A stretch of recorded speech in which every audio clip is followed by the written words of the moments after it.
All right. I finished part 2. We got some catching up to do. That rhymed. That was not on purpose. So in one of the epigraphs, Sazed, talking to Hoid, says, "You rejected that chance, and wisely, I think. Hoid could have been a shard, but he didn't? That is two interesting things. Now, this got me real stressed out when Kaladin thought Teft was having a stroke, and I was like, please, no. And then Kaladin couldn't lash his body, which was really interesting, and how all of the Radiants passed out, but not Kaladin. Very curious as to why that is. And Navani, she was talking to the sibling this entire time, which is really cool, but Rabonio wants to change the sibling, I guess, corrupt her and do whatever, I suppose. Rlain saying bye was really sad.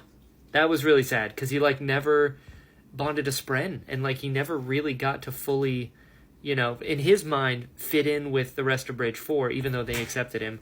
And now he has to go back and, pretend to be one of the listeners, and just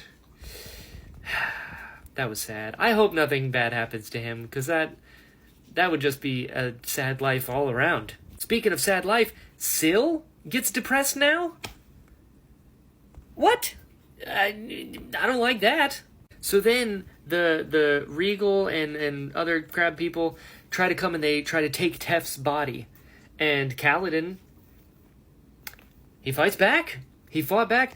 I did love when he was talking to Syl, and he's like, this was a good dream for a little bit, but I'm not going to let him take my friend. And I was like, oh shit, okay, cool. And he seemed to make peace with what he was about to do, which I'm cool with.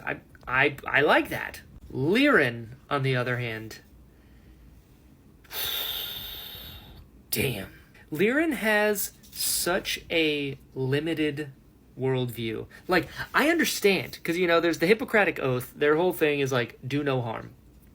I get it. You dedicated your life to doing no harm. But there's a difference between dedicating your life to an ideal and recognizing the nuances of the real world, right? There are times when you do have to fight.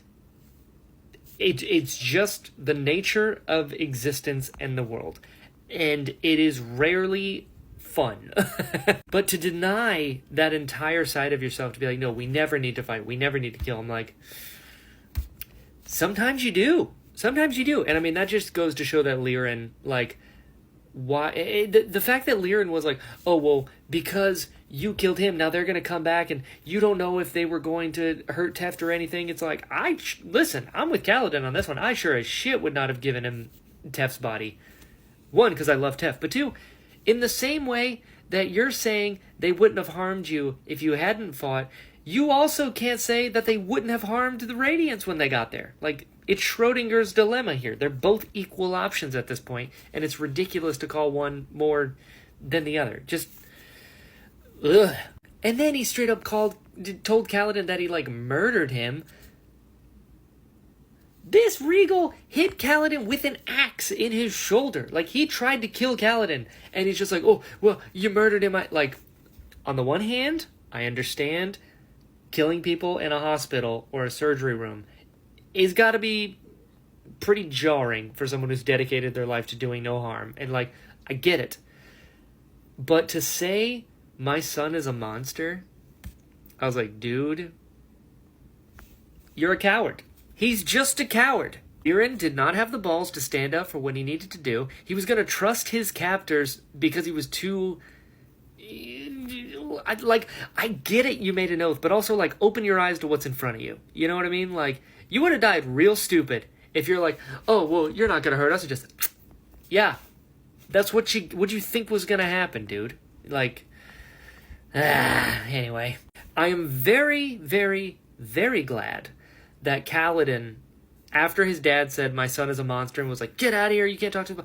I am very, very glad to hear Kaladin say, if I was a monster, I would never have let the other soldier go. Okay, my boy is learning some nuance. I like this. I like this a lot. I don't like that his dad is a coward and basically called him a monster. Actually, literally called him a monster. I don't like that at all. But I do like that Kaladin was able to get a reprieve from the battle. He was able to really help people with PTSD, which was cool. And I'm hoping going forward, Kaladin understands that, like, you know, you can do this, but you don't have to take on all that extra shit that makes it hard to live with, you know? I hope. We'll see. Shit's sideways right now. But, we're on to the interludes.